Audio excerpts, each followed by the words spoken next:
Boxing news mga idol, Canelo Alvarez versus Terence Bud Crawford, kasado na.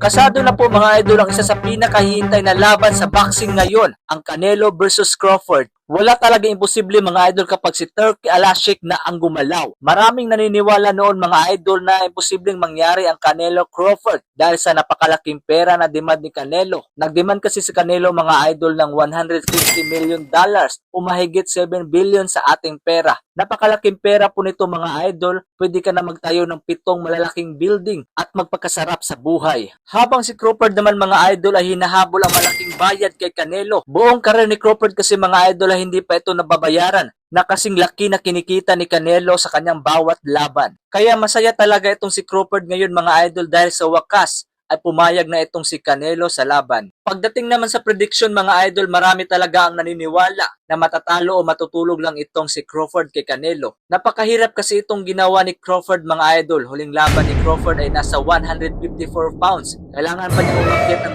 2 division para masagupa itong si Canelo. Kumbinsido ang karamihan na hindi madadala ni Crawford ang kanyang bilis sa ganitong timbang. Mahirap talaga ito mga idol, lalong-lalo na isang Canelo ang kalaban. May edad ngayon na 34 si Canelo mga idol at kasagsagan pa ng kanyang prime. Bago ang Canelo Crawford mga idol, may laban pa itong si Canelo ngayong Mayo kontra William Skull para sa IBF belt. Susubukan ni Canelo mga idol na maging 2 times undisputed sa super middleweight division. At kung manalo si Canelo, mas kabang-abang ang Canelo-Crawford fight dahil labanan ito para sa undisputed. Kumpiyansa naman si Terence Crawford mga idol, nagugulatin daw niya ang mundo ng boxing. Kung sakaling manalo naman si Crawford mga idol, hindi lang limpak-limpak na pera ang kanyang maiuwi, kundi isang legacy rin na hindi na makakalimutan ng tao. Tinalo ang pinakamalakas na si Canelo Alvarez at maging ganap na 2 division undisputed. Kaya asahan talaga natin mga idol na ang pinakamalakas na version talaga ni Terence Bud Crawford ang ating masasaksihan sa mismong laban. Kaya naman ano ang masasabi ninyo dito mga idol?